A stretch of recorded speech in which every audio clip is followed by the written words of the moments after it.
We've got lots of commonalities between what Anne and Elaine have already said today.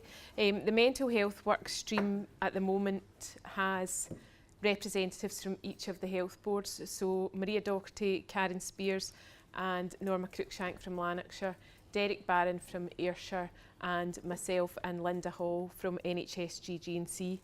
And I have to acknowledge that the stage we've got to with the mental health version of the tool is in no small part to the efforts of Karen Spears over the last few months.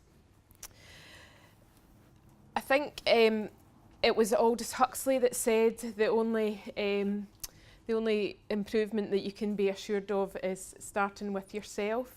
So what I'd like to get people to think about is a change that they would like to make within the environment that they work in. That might make it a better place. So it might be something that a service user, a carer, a relative or a fellow colleague has made a suggestion, and for whatever reason you haven't been enabled to make that change. I'd like you to think about and just reflect for a moment or two about how this approach could actually help you to make that change and how you can make this tool work for you as team leaders and become really effective in your journey to provide the absolute best standard of patient care that you can. Some of these slides are from Helen Bevan, who works at the National Institute for Innovation and has the very amazing title of Director of Service Transformation. And I think this tool has the ability to be transformational within the services that we work in.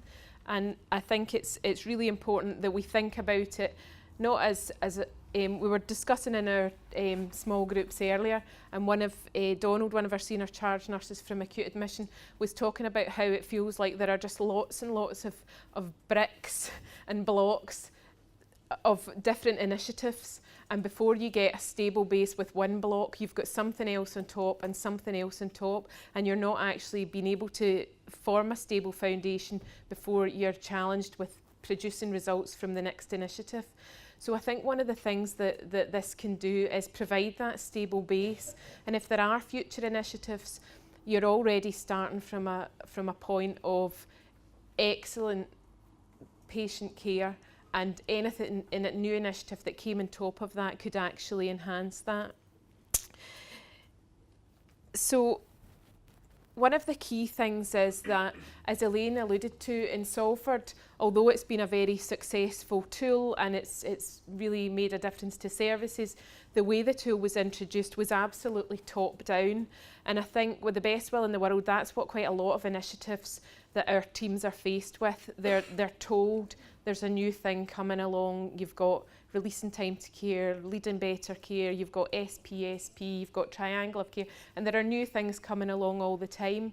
One of the things that I think is really, really different about this approach is that it's not top down. It's much more designed around connections and thinking about a model of co-production that's really meaningful to senior charge nurses. You've got the ability to influence it before it even gets out there, and I think you really have to see, there's not many things come our way that we have that much influence on, so I think you really have to seize this opportunity to make this fit for you, for your services, for your patients and for your staff. As Elaine said, all of the work streams have now aligned the standards in terms of leading better care, and that idea of making them have a much more Scottish slant and fit with Scottish initiatives. So if the broad themes should be very familiar to people, and it's just about how we make things work within those. So the mental health group have begun to refine the tool based on the feedback, and I think one of the things about the mental health tool is that we were starting from a completely different starting point than acute, in that the tool didn't really, the people who attended the event in June will know that there was so many aspects of the tool that didn't read across to what we do in mental health. There's an awful lot of what we do in mental health that isn't quantifiable, that isn't countable, but we still need to find a way to assure ourselves that we're delivering exceptional care to the people who are within our services.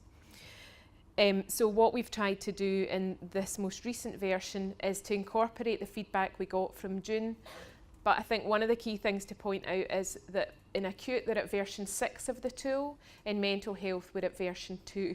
So I think we've got a really long way to go, but actually that's to our advantage, and I think everybody is going to be able to influence that.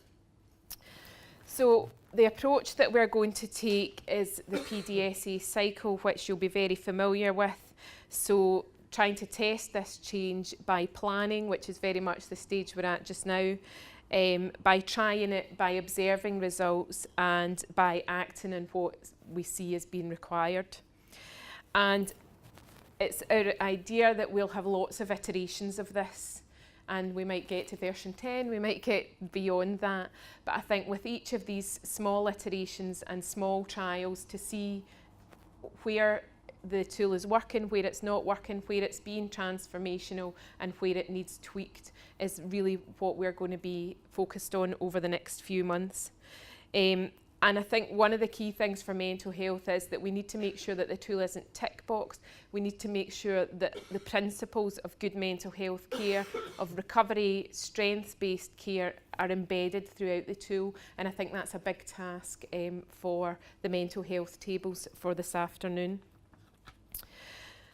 So the next stage for mental health is, for us, we have a 3-board subgroup.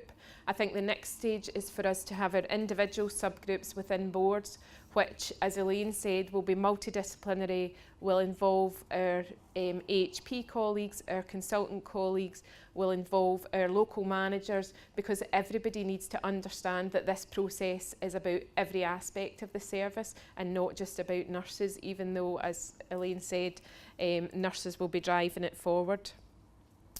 So we're in the process of developing those local board steering groups. Some of you here today will be invited to join those local board steering groups, because, as Anne said, it's really important that we have the voice from the floor, and this isn't just about a strategic level initiative.